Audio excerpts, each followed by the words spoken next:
بسم اللہ الرحمن الرحیم نون والقلم وما یسطرون ما انت بنعمت ربک بمجنون وان لک لاجرا غیر ممنون وانک لعلی خلق عظیم صدق اللہ مولانا العظیم وصدق رسولہ النبی الکریم الرؤوف الرحیم اللہم نور قلوبنا بالقرآن وزین اخلاقنا بالقرآن وادخلنا الجنۃ بالقرآن ونجنا من النار بالقرآن قال اللہ تعالی وتبارک فی شان حبیبہ مخبرا وعامرا ان اللہ وملائکتہ یصلون علی النبی یا ایہا الذین آمنوا صلوا علیہ وسلموا تسلیما اللہم صلی علی سیدنا و مولانا محمد معدن الجود والکرم صلاۃ و سلاما علیک یا سیدی یا رسول اللہ وعلی آلک و اصحابک یا حبیب اللہ۔ حمد و تعریف و توصیف اللہ جل مجدہ الکریم کی ذات بابرکات کے لیے، جو خالق کائنات بھی ہے اور مالک شش جہات بھی۔ اللہ جل وعلا کی حمد و ثنا کے بعد رسول رحمت، شفیع معظم، نبی محتشم، حضور ختم المرتبت صلی اللہ علیہ وآلہ وسلم کے حضور ناز میں اپنی عقیدتوں، ارادتوں اور محبتوں کا خراج پیش کرنے کے بعد واجب الاحترام ذوی الاحتشام معزز و مکرم سامعین حاضرین، السلام علیکم ورحمۃ اللہ وبرکاتہ۔ سورہ القلم کی ابتدائی چند آیات آپ کے سامنے تلاوت کرنے کا شرف حاصل کیا ہے، اور انہی آیات کے ضمن و ذیل میں چند باتیں آپ کے سامنے رکھنا چاہوں گا۔ آپ لوگوں کی بھرپور توجہ اگر میری جانب مبذول رہے تو مختصر مضمون کو سمجھنے سے بہت ساری چیزیں منکشف ہوں گی۔ اللہ میری زبان پر حق جاری فرمائے اور حق بیانی کی توفیق زندگی کی آخری سانس تک نصیب فرمائے۔ واقعہ اس طرح ہوا کہ حضور نبی رحمت صلی اللہ علیہ وآلہ وسلم کی ذات ستودہ صفات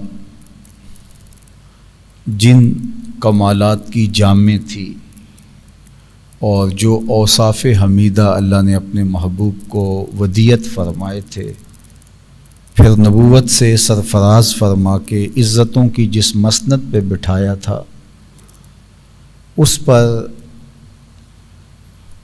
کوئی شخص انگلی اٹھانے اور اعتراض کی زباں کھولنے کی ہمت نہیں کر سکتا تھا، اگر اس کے اندر معمولی بھی انصاف پسندی ہو۔ لیکن بغض، دشمنی، حسد، یہ بیماریاں ایسی ہیں کہ ان بیماریوں کہ مریض کو اچھائیاں اور خوبیاں بھی اچھی نہیں لگتی۔ سعدی علیہ رحمہ نے کہا تھا، گلست سعدی ولیکن در نظر دشمناں خارست۔ سعدی تو پھول ہے لیکن دشمنوں کو وہ کانٹا دکھائی دیتا ہے۔ جس کو صفرا کی بیماری لگ جائے تو اس کو میٹھی چیزیں بھی کڑوی لگتی ہیں، تو اس کا یہ مطلب نہیں ہے کہ ان چیزوں سے مٹھاس چھن جاتی ہے، بلکہ وہ خود مرض میں مبتلا ہوتا ہے۔ تو حضور علیہ السلام کی سیرت، آقا کریم کا کردار، حضور کے گزرتے ہوئے شب و روز، حضور کی پاکیزہ زندگی، شبنم سے بھی پاکیزہ تر، سحر سے بھی پاکیزہ تر، عقل و دانش، فہم و ادراک، معاملہ فہمی، لوگوں کے ساتھ رویے اور اخلاق عالیہ کی جو شان حضور کو عطا کی گئی وہ حضور علیہ السلام کا ہی مقسوم تھا، لیکن حضور کی دعوت کو مسترد کرنے والے کفار نے حضور پر طرح طرح کے الزام لگانے شروع کیے۔ ان میں سے ایک الزام یہ تھا کہ معاذ اللہ آپ مجنون ہیں۔ تو اللہ تعالیٰ جل شانہ نے سورہ القلم میں ارشاد فرمایا، نون والقلم وما یسطرون، قسم ہے قلم کی اور قسم ہے قلم جو لکھتی ہے، ما انت بنعمت ربک بمجنون، آپ اللہ کی نعمت اور اس کے کرم و فضل سے مجنون نہیں ہیں۔ اللہ اکبر۔ ان کے الزام کا رد کیا اور کہا کہ اللہ نے آپ کو نبوت سے سرفراز کیا ہے، اور نبوت جیسا منصب کسی ایسے شخص کو تو نہیں دیا جاتا کہ جس کا توازن عقلی ہی ٹھیک نہ ہو۔ تو اللہ کی عطا کردہ نعمتوں کے حصار میں ہیں اور آپ مجنون نہیں ہیں۔ وَإِنَّ لَكَ لَأَجْرًا غَيْرَ مَمْنُونٍ، اور آپ جو کار نبوت کی ذمہ داریاں ادا کر رہے ہیں اس کا جو صلہ اللہ آپ کو عطا فرمائے گا، اس کا جو اجر عطا فرمائے گا، اللہ اکبر، اس کی فراوانیوں کا اور اس کی عظمتوں کا بیان فرمایا، اور پھر ارشاد کیا وَإِنَّكَ لَعَلَىٰ خُلُقٍ عَظِيمٍ۔ یہ تو لفظ مجنون بول کر کے اپنے خب سے باطن کا اظہار کر رہا ہے، میں رب ہو کے کہہ رہا ہوں محبوب تیرا خلق عظیم ہے۔ تو محبوب کریم علیہ السلام کی عظمت کو سورہ القلم میں بیان فرمایا گیا۔ تو کوئی دشمن، کوئی بدخواہ، کوئی شاتم رسول کچھ بھی کہے تو وہ اس کے خب سے باطنی کا ایک اظہار ہے، جس کو وہ آزادی اظہار کا نام دیتا ہے۔ وہ آزادی اظہار نہیں بلکہ اظہار خب سے باطن ہے۔ باقی رہی بات حقیقت واقعیہ کیا ہے، تو وہ اللہ نے قسم کی، قلم کی اور قسم کی، اس کی جو قلم لکھتا ہے، کہا قسم قلم کی اور قسم لکھی ہوئی سطروں کی، محبوب تیرا خلق عظیم ہے۔ تو اللہ کے فضل سے اس کی عطا کردہ نعمتوں کے حصار میں ہے۔ جنون کا کیا تعلق تیری چوکھٹ سے؟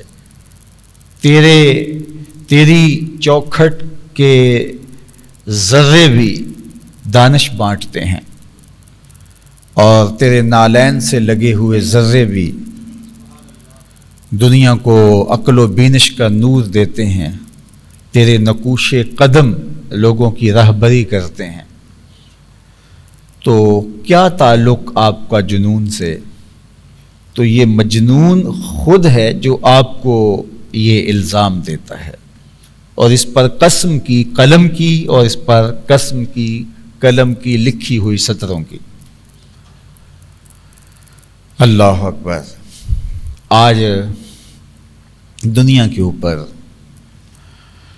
آزادی اظہار کے نام سے جو فتنہ شروع کیا مستشرقین نے آج سے کئی سو سال پہلے، اب دور موجود میں اس کا ظہور سوشل میڈیا اور دیگر ذرائع جو ابلاغ کے ہیں ان کے ذریعے سے سامنے آیا، اور یہ بات اچھی طرح سے ذہن نشین رہنی چاہیے کہ حضور علیہ السلام کا کردار اتنا شفاف ہے کہ جو اس کردار پر انگلی اٹھاتے ہیں وہ خود بھی آپس میں متردد ہوتے ہیں کہ یہ تو خب سے باطن کا اظہار ہے، اور جب خب سے باطن کی بنیاد پر کوئی اعتراض اٹھایا جائے تو پھر اعتراض کرنے والوں کے اپنے بیانات میں تضاد ہوتا ہے۔ اس وقت مستشرقین نے جو اعتراض اٹھائے ہیں اس پر بات کرنے کی بجائے میں دور نبوی کا ایک واقعہ آپ کے سامنے رکھنا چاہتا ہوں کہ جب حج کا موسم ہوتا تو مختلف علاقوں سے لوگ مکہ المکرمہ کی طرف عازم سفر ہوتے، وہاں حضور علیہ السلام سے ملاقات ہوتی تو آقا کریم کی سیرت، حضور علیہ السلام کا کردار، حضور کا انداز معاشرت اور حضور کا سلیقہ گفتگو ایسا تھا کہ متاثر ہوئے بغیر کوئی نہیں رہ پاتا تھا۔ تو کفار کی کوشش ہوتی تھی کہ کوئی حضور علیہ السلام تک ملنے نہ پائے، کوئی ان تک پہنچے ہی نہ، تو راستے میں آنے والے قافلوں کو روکتے اور انہیں بدظن کرنے کی کوشش کرتے تاکہ وہ ملے ہی نہ، اور پھر جو ان کے دل میں جو اندر خباستیں ہوتی اس کا اظہار کرتے۔ لیکن ہوتا یہ کہ ایک شخص ملتا اور وہ حضور علیہ السلام کے بارے میں ایک بات کرتا کہ وہ تو مجنون ہیں معاذ اللہ، دوسرا اسی شخص کو دوبارہ کہیں ملتا تو وہ کہتا کہ وہ تو کاہن ہیں، تیسرا ملتا تو وہ کہتا یہ تو جادوگر ہیں۔ تو ایک دن ان سب لوگوں نے، صنادید قریش نے بیٹھ کر حج سے پہلے مشاورت کی کہ تم آنے والے اشخاص کو، آنے والے قافلوں کو بدظن کرنے کے لیے یہ جو بھی کہتے ہو، تمہارے بیانات کے تضاد کی وجہ سے وہ لوگ متذبذب بھی ہوتے ہیں اور پھر وہ سوچنے پہ مجبور ہو جاتے ہیں کہ ایک نے یہ کہا، دوسرے نے یہ کہا، تیسرے نے یہ کہا، میں مل کے تصدیق تو کروں کہ اصل ماجرا کیا ہے، اور جب کوئی ملتا ہے تو ان کا ہو جاتا ہے۔ تو یہ طے کرو کہ کہنا کیا ہے، جو بھی کہو سب ایک ہی جملہ کہو۔ تو انہوں نے کہا ٹھیک ہے ہم مجنون کہیں گے۔ تو کہا، ولید بن مغیرہ بولا کہ یہ عجیب سی بات ہے، جو مجنون ہوتا ہے اس کی حرکات و سکانات بالکل مختلف ہوتی ہیں، اسے بولنے کا سلیقہ نہیں ہوتا، اس کا لباس نفیس نہیں ہوتا، اور وہ دلیل سے، استدلال سے بات کرنے کا ڈھب نہیں جانتا ہوتا، اس کے بال الجھے ہوئے ہوتے ہیں۔ عجیب بات ہے، تم لوگوں سے کہو گے کہ نہ ملنا ان سے، وہ مجنون ہیں، تو اگر لوگ ان کو گزرتے ہوئے دیکھ لیں گے، ان کی چال ہی بتائے گی یہ کوئی دانش مند گزر رہا ہے، تو تمہاری بات کون مانے گا؟ اس سے اگر کوئی ہم کلام ہوا تو اس کی گفتگو کے اندر جو حسن ہے، نفاست ہے، اور پھر جس طرح بات کرنے کا سلیقہ جانتے ہیں، گفتگو کا طریقہ جانتے ہیں، تو کیسے تمہاری کو بات مان لے گا؟ تو یہ تمہاری جذبات تو ہو سکتے ہیں لیکن امر واقعہ ایسا نہیں ہے، تو تمہاری بات کی لوگ تکذیب کریں گے کہ انہوں نے جھوٹ بولا ہے، تو کوئی اور بات بناؤ۔ انہوں نے کہا ٹھیک ہے ہم کہیں گے کاہن ہے، یہ قرآن کہانت ہے اور یہ کاہن ہے۔ کہا کہ اچھا ٹھیک ہے تمہاری بات مان لیتے، تم یہ الزام لگاتے ہو، لیکن کیا اہل عرب کاہن کے وجود سے ناآشنا ہیں؟ عربوں نے کبھی کاہن نہیں دیکھے؟ جب کاہنوں کے پاس جو لوگ جاتے ہیں تو وہ ایک لمبی رسی لیتا ہے، اس کے اندر گرہیں ڈالتا ہے اور پھر کھولتا ہے اور پھر باتیں بتاتا ہے، اور تم نے بتایا ہوگا یہ کاہن ہے، اور ان سے ملاقات جب کسی کی ہوئی، نہ اس کے ہاتھ میں رسی ہے، نہ وہ گرہیں ڈالتا ہے، نہ گرہیں کھولتا ہے، لیکن جب بات کرتا ہے دل کی گرہیں کھلنے لگ جاتی ہیں، تو یہ کیسے تمہاری کو بات مان لے گا کہ یہ کاہن ہے؟ کہا ٹھیک ہے ہم کہیں گے کہ یہ جادوگر ہے، ساحر ہے۔ تو بعض نے کہا ہاں یہ بہت اچھی بات ہوئی۔ تو کہا کہ جادوگر بھی کوئی خلائی مخلوق نہیں ہے، کوئی آسمانی مخلوق نہیں ہے کہ کبھی لوگوں نے جادوگر دیکھے نہ ہوں۔ جادوگر جگہ جگہ موجود ہوتے ہیں اور وہ کچھ پڑھتے ہیں اور پھر پھونکتے ہیں، پھر آنکھوں پر اثر انداز ہوتے ہیں، اور اس کو تو مل کر کے ہی دل کی دنیا بدلتی ہے، ایسی تمہاری کوئی بات مان لے گا کہ یہ جادوگر ہے؟ تو پھر کہا کہ چلو ٹھیک ہے ہم شاعر کہہ دیتے ہیں، چونکہ اس کا کلام بہت مکفّع و مسجع خوبصورت ہے، تو ہم کہیں گے یہ شاعر ہے۔ تو ولید نے ویسے کہا کہ ٹھیک ہے تمہاری بات مان لیتے ہیں، لیکن عروض اور قافیہ بندی اس کے کلام میں نہیں ہے، پر اہل عرب شاعری کو تو خوب جانتے ہیں، اگر کوئی خود شاعر نہیں ہے تو اسلوب شعر سے اچھی طرح آگاہ ہے، جب وہ اس کا کلام سنیں گے تو انہیں واضح ہوگا کہ یہ شاعر نہیں اور تم نے الزام دیا تھا. لیکن پھر کہیں کیا؟ کاہن کہیں تو کاہن نہیں، ساحر کہیں تو ساحر نہیں، مجنون کہیں تو مجنون نہیں، سب سے نیچے آ کے شاعر کہیں تو شاعر بھی نہیں، تو پھر کیا کہیں؟ زبان تو کسی کی نہیں بول رہی تھی، اندر سے سب یہی کہہ رہے تھے، پھر نبی ہی کہہ دو اور کیا کہنا. لیکن بہرحال انہوں نے طے کیا کہ ہم شاعر کہیں گے. اللہ اکبر. اور یہ شاعر کہہ کر کے حضور علیہ السلام سے لوگوں کو دور کرنے کی کوشش کرتے. ان کی شاعرانہ باتیں ہیں، چھوڑ دیجئے. لیکن معاذ اللہ دوسرے لفظ بھی انہوں نے کہے. حضرت عمر رضی اللہ تعالیٰ عنہ اپنے ایمان لانے سے قبل کا واقعہ بیان کرتے ہیں. کہتے ہیں کہ میں ایک دن گھر سے نکلا اور میری نیت تھی کہ میں حضور علیہ السلام کو اذیت پہنچاؤں. میں سین حرم میں پہنچا تو آپ آقا کریم نماز میں تھے، تو میں بھی پیچھے جا کے کھڑا ہو گیا اور حضور تلاوت کر رہے تھے. تو میرے دل میں آیا کہ یہ شخص شاعر ہے. جس طرح مکفّا اور مسجع اور خوبصورت دل آویز کلام تھا، تو میرے دل میں آیا کہ یہ شاعر ہے. تو حضور علیہ السلام نے فرمایا انہ لقول رسول کریم، تلاوت کرتے ہوئے انہ لقول رسول کریم وما هو بقول شاعر قلیلا ما تؤمنون. تو میں نے کہا یہ تو شاعر نہیں ہے. پھر میرے دل میں خیال آیا کہ یہ کاہن ہیں. تو حضور علیہ السلام نے تلاوت کر کے اگلی آیت پڑھی ولا بقول کاہن قلیلا ما تذکرون. تو پھر آگے آواز آئی تنزیل من رب العالمین، یہ رب کا نازل کردہ کلام. تو یہ شاعر بھی نہیں ہیں، یہ کاہن بھی نہیں ہیں، یہ ساحر بھی نہیں ہیں، یہ جادوگر بھی نہیں. انسان کا کردار اتنا مضبوط ہو کہ جو آپ پر الزام لگانے والا ہو، وہ جو الزام آپ کے لیے تراشے اس کو پھر رد کر دے، پھر تراشے پھر رد کر دے، اور جو الزام آپ کے اوپر لگا بھی دے وہ خود مطمئن نہ ہو. یہ کردار کی بلندی ہوتی ہے. یعنی کردار کی اونچائی یہ ہے کہ یہ باہم میٹنگ کر رہے ہیں بیٹھ کے کہ اس شخص پر الزام کیا لگایا جائے. تو شاعر لگاتے ہیں تو پھر خود ہی کہتے ہیں کہ شاعر نہیں، کاہن کہتے ہیں تو خود ہی کہتے نہیں، کہانت تو اور چیز ہے اور ان کا انداز اور ہے. اور اگر یہ ساحر کہیں، جادوگر کہیں تو کہیں کہ جادوگر بھی نہیں ہے.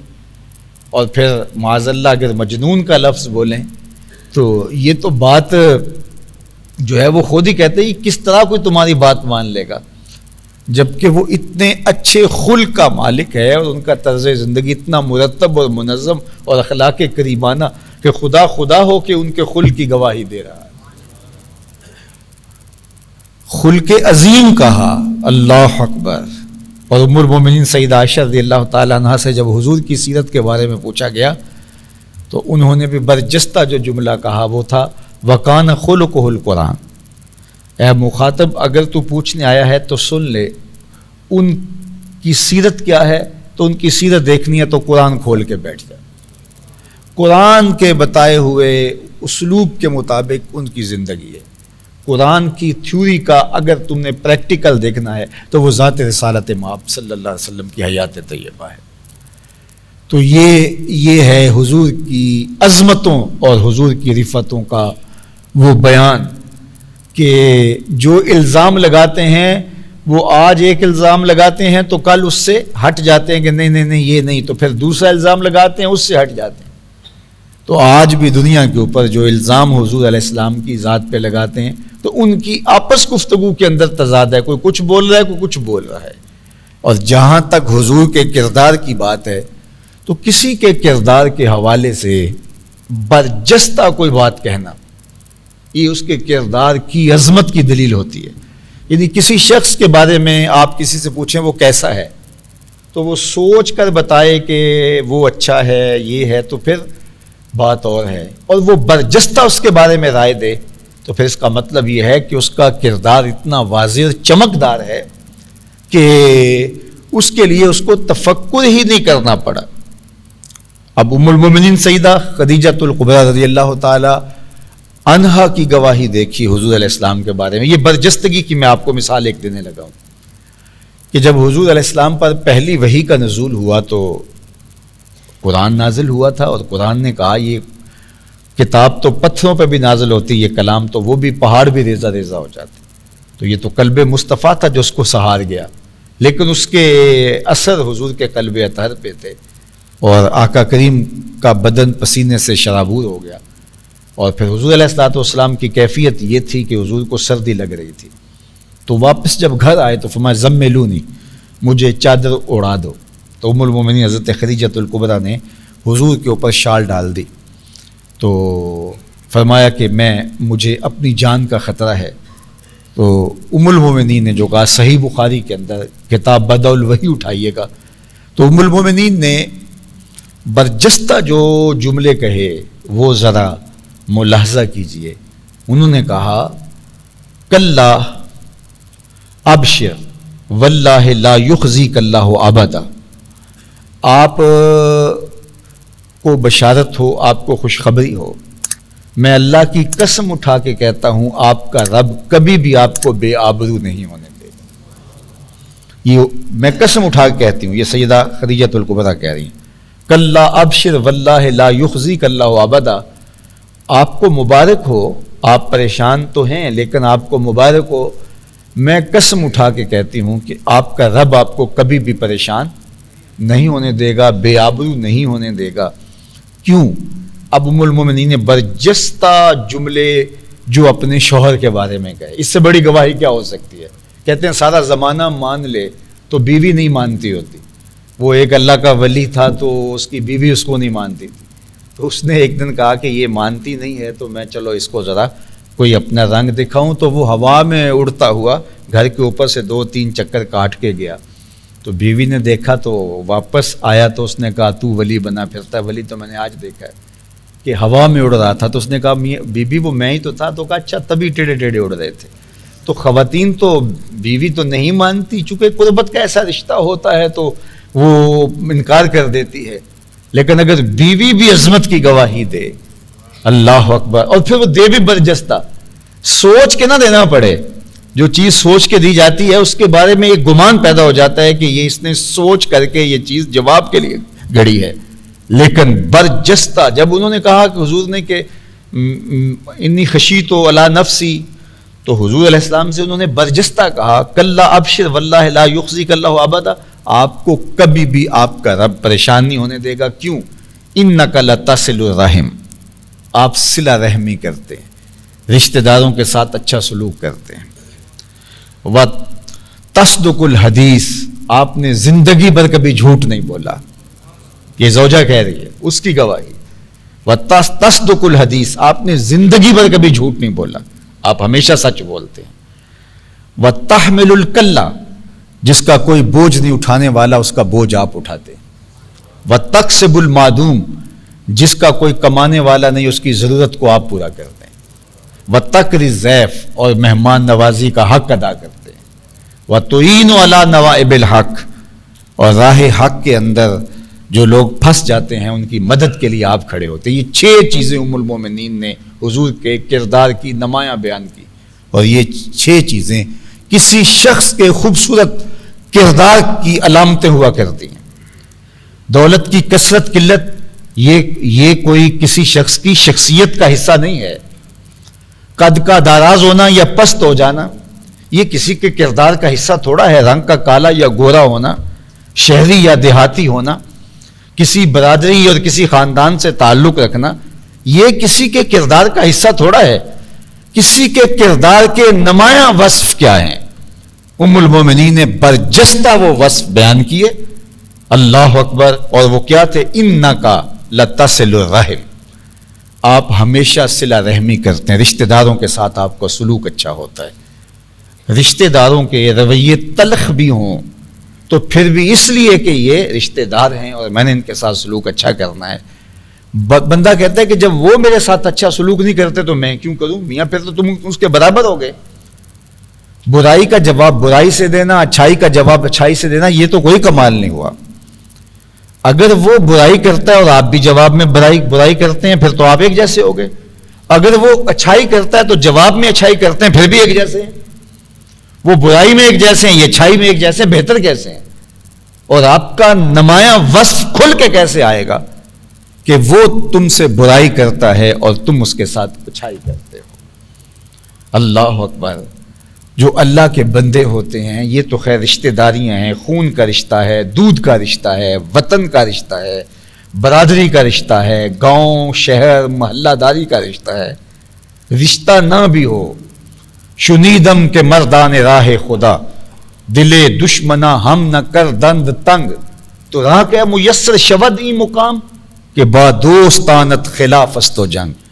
میرے والد گرامی رحمۃ اللہ تعالی علیہ جہاں بیٹھتے تھے سامنے یہ شعر شیخ سعدی کا لکھوایا ہوا تھا انہوں نے کہ میں نے سنا ہے کہ جو اللہ کے بندے ہیں وہ تو دشمنوں کا دل بھی نہیں دکھاتے. تجھے تصوف کے مرتبے کیسے نصیب ہوں گے؟ تو اپنوں کے ساتھ جنگ چھیڑ کے بیٹھا ہوا ہے. تو دشمنوں کے ساتھ بھی ان کا رویہ ایسا نہیں ہوتا کہ ان کی دل آزاری کرے. اپنے تو پھر اپنے ہوتے ہیں.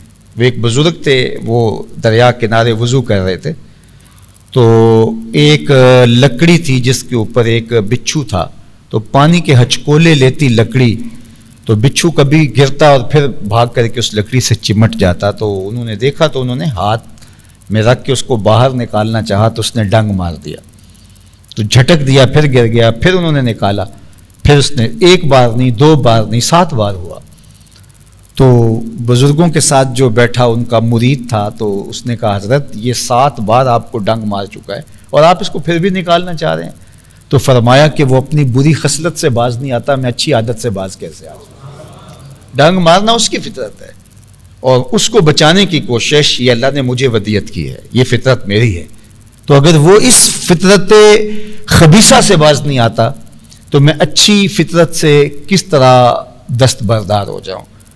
تو سل من قطع کا, میرے اور آپ کے آقا حضور ختمی المرتبت نے حضرت عقبہ بن عامر رضی اللہ تعالی عنہ سے 3 باتیں ارشاد فرمائیں.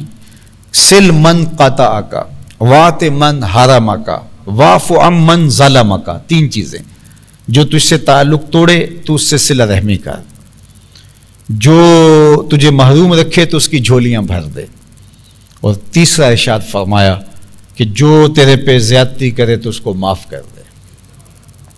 سال معاشرت پرسکون رشتہ داریوں کے قیام کے لیے ضامن ہے یہ طریق اور یہ عمل. تو کہا انک لتصل الرحم, آپ صلہ رحمی کرتے ہیں, آپ کا یہ وصف نمایاں وصف ہے. دوسری بات انہوں نے کہی حضرت ام المومنین نے, وتصدق الحدیث, آپ ہمیشہ سچ بولتے ہیں, کبھی زندگی میں جھوٹ نہیں بولا. اور آپ جانتے ہیں کہ نبوت کا اعلان تو حضور نے 40 سال کی عمر کو پہنچ کر جو ہے وہ پھر فرمایا ہے, لیکن صادق اور امین حضور علیہ السلام کو پہلے ہی کفار کہتے تھے. یہاں تو گوشوارے جمع کروائے جاتے ہیں اور کوئی بندہ صادق امین مل نہیں رہا, اور اس کے لیے 100 معاملے ہیں, لیکن یہاں عدالتیں ثابت نہیں کر رہی کہ کوئی صادق اور امین ہے. یار 22 کروڑ کا بھرا ہوا ملک ہے اور آپ کو اچھے انسان ہی نہیں مل رہے. وتصدق الحدیث, آپ سچائی کے خوگر ہیں. تیسری بات وتحمل الکلہ, آپ جس کا کوئی بوجھ اٹھانے والا نہیں اس کا بوجھ اٹھاتے ہیں. یہ سال معاشرت کی ایک علامت ہے کہ کمزوروں کو ساتھ کھڑا کیا جائے. ہر شخص 1 سال میں ایک بندے کو اپنے ساتھ کھڑا کر لے تو مجھے بتائیے گا کہ معاشرہ کس قدر جو ہے وہ آگے بڑھے گا. لیکن اب تو ہوتا یہ ہے کہ ہم جو ہے وہ چھپا رہے ہوتے ہیں کہ کسی اور کو پتہ نہ چل جائے اور کوئی خیر حاصل نہ کر لے. تو لوگوں کا بوجھ اٹھانا, لوگوں کو ساتھ کھڑا کرنا, لوگوں کی مدد کرنا, لوگوں کی نصرت کرنا, یہ حضور کا طریق تھا. اور چوتھی بات فرمائی وتکسب المعدوم, جس کا کوئی کمانے والا نہیں ہے اور جو کمانے کی اہلیت نہیں رکھتا ہے اس کے لیے آپ کماتے ہیں. معاشرے کے سارے لوگ اس قابل نہیں ہوتے کہ وہ اپنی ضروریات کو از خود پورا کر سکیں. اپاہج, کمزور, اور کچھ لوگ محنت کرنے کے باوجود بھی آگے نہیں بڑھ پاتے. کثیر العیال، بیوگان، یتاما، مساکین، بہت سارے بیمار، کمائی بہت ساری تھی لیکن بیماری ایسی آ گئی کہ سب کچھ بک گیا. تو اب یہ سارے لوگ جو ہیں وہ اس قابل نہیں ہیں کہ وہ اپنی ضروریات کو پوری کر سکے. تو جن کو اللہ تعالیٰ نے دیا ہے وہ ان کے ساتھ کھڑے ہوں. رشتہ داروں میں سب سے پہلے ترجیحاً دیکھے، ہمسایوں میں دیکھے، اور پھر اس کے بعد اس دائرے کو بڑا کرتے چلے جائیں. لوگوں کی ضرورتوں کو پورا کریں. کچھ چیزیں، کچھ ذمہ داریاں ریاست کی ہیں، لیکن ساری ذمہ داریاں ریاست کی نہیں، مجموعی معاشرے کی ذمہ داریاں ہیں کہ اپنے آس پاس لوگوں کو ان کی ضروریات کو پورا کرنا. اللہ کے محبوب صلی اللہ علیہ وآلہ وسلم نے ہمیں اس کی عملی ترغیب دی ہے. اور یہ بات ذہن میں رکھیے گا، وقت اگر زیادہ نہیں ہو رہا تو میں عرض کروں کہ 3 ذرائع جو رزق کے جو ذرائع ہیں ان کو اختیار کرنے کی ہمیں ترغیب دی گئی ہے، لیکن اس کے لیے 3 نیات کا استحضار بہت ضروری ہے. تجارت کریں، کاروبار کریں، ملازمت کریں، کھیتی باڑی کریں، یا کچھ جو بھی کام کاج مزدوری کریں، اس سے رزق کمائیں. سچ دیانت کے ساتھ حلال رزق کمانا حلال طریقے سے، یہ عین دین ہے.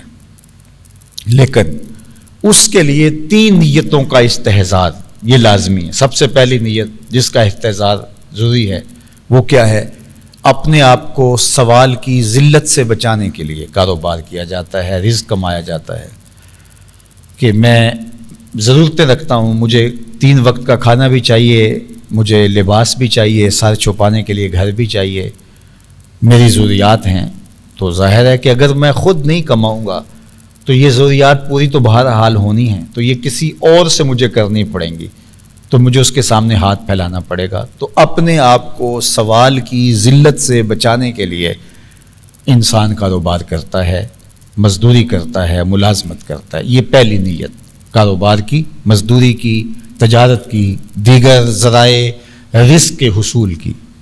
دوسری نیت اپنے زیر کفالت لوگوں کی ضروریات کی تکمیل.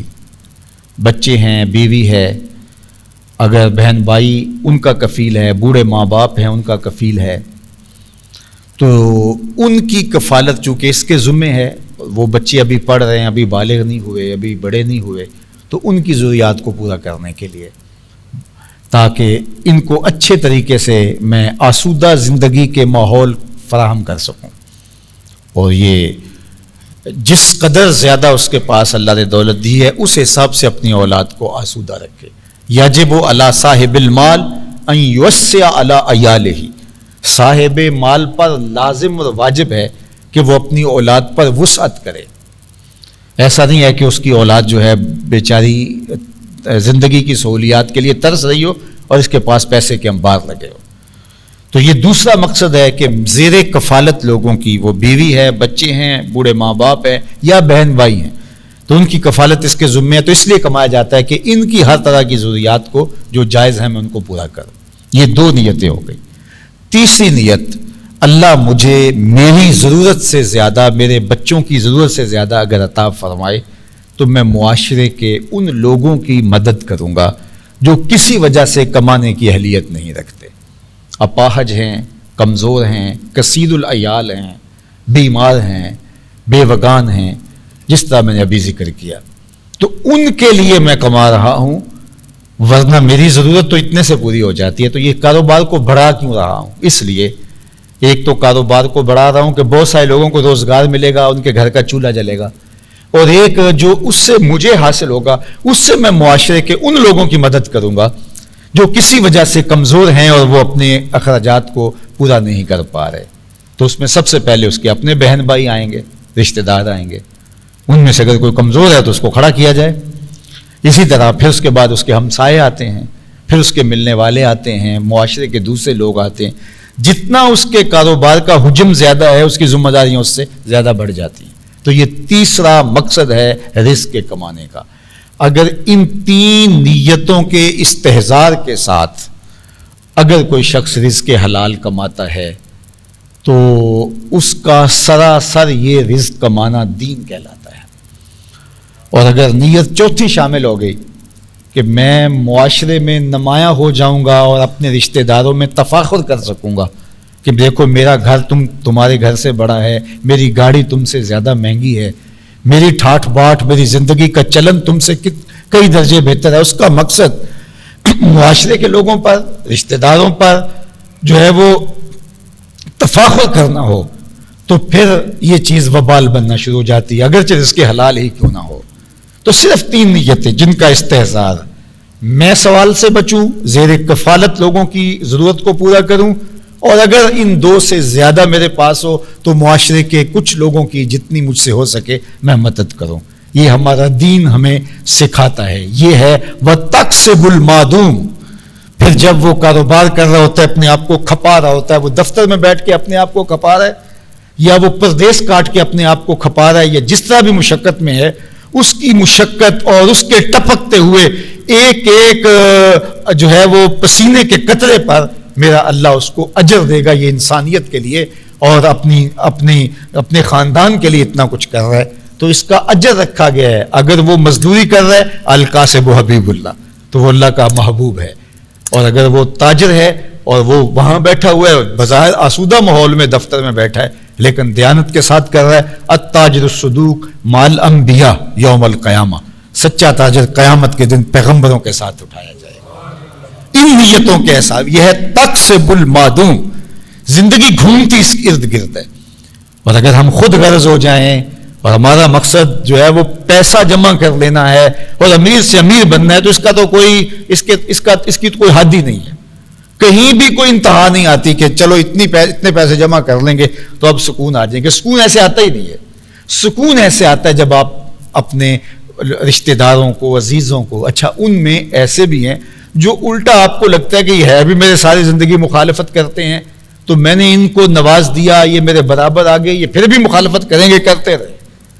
تمہیں حکم ہے سل من قطع کا وات من حرم کا وتقسب المعدوم. یہ حضور علیہ السلام کا چوتھا وصف ہے جو ام المومنین بیان کر رہی. اتنا ستھرا انسان، اتنا پاکیزہ انسان جو معاشرے کے لیے اتنا نافع ہے.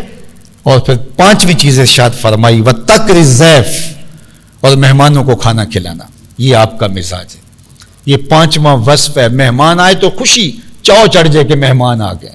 یہ نہیں ہے کہ مہمان اپنی قسمت کا رزق تمہارے دسترخوان پہ کھاتا ہے اور ثواب تمہیں دے کے جاتا ہے. اور جب آتا ہے تو رحمتیں لے کے آتا ہے، جب جاتا ہے تو برکتیں چھوڑ کے جاتا ہے. اس لیے مہمان گھر میں آئے تو ایک چاؤ چڑھ جانا چاہیے، خوشی چڑھ جانی چاہیے. اور اللہ کے بندے تو چاہتے ہی ہیں کہ ان کے ڈیرے پہ مہمان. حضرت ابراہیم ساری زندگی مہمان کے بغیر کھانے نہیں کھاتے تھے. جب بھوک لگتی تو کھانا گھر والوں کو کہتے تیار کرو، اور پھر مہمان ڈھونڈنے نکل جاتے. کوئی ڈھونڈ کے لاتے، اس کے ساتھ بیٹھ کے کھاتے. اور جو کھانا مہمان کے ساتھ بیٹھ کے کھایا جائے اس کا حساب بھی نہیں ہوگا. تو اس لیے مہمانوں کھانا کھلائیں، لوگوں کو ضرورت لوگوں کی پوری کریں. اللہ اکبر. بابا بھولے شاہ بولے اٹ کھڑک کے دکڑ وجے تتا ہوئے چلہ، آن فقیر کھا کھا جاون راضی ہوئے بلا. تقر الضیف. اور 6ٹھی چیز جو ام المومنین نے حضور کا نمایاں وصف بیان فرمایا وَتُعِينُ عَلَى نَوَائِبِ الْحَقِّ. کوئی مشکل میں حق کے راستے میں کھڑا پھنس جائے تو اس پھنسے ہوئے کی مدد کرنا، اس مشکل میں پھنسے ہوئے کے ساتھ کھڑے ہو جانا. بعض لوگ کہتے ہیں ہمیں کیا لگے، یہ اس کا مسئلہ ہے، میں اس مسئلے کے اندر کیوں پڑھوں. نہیں، پھر معاشرہ مکمل نہیں ہوتا. جب آپ کسی کو اس کے حال پہ چھوڑ دیں اور وہ ہو بھی سچ پر اور حق پر، اور آپ کہ میں اس کا ساتھ کیوں دوں، تو پھر معاشرہ ادھورا رہ جاتا ہے اور خیر کی قوتوں کی حوصلہ شکنی ہوتی ہے اور شر کی حوصلہ افزائی ہوتی. تو یہ 6 وصف ہیں ایک اچھے انسان کے. ایک وقت آیا کہ حضرت ابوبکر صدیق رضی اللہ تعالیٰ عنہ شہر مکہ چھوڑ کر چلے گئے لوگوں کے رویوں سے تنگ آ کے.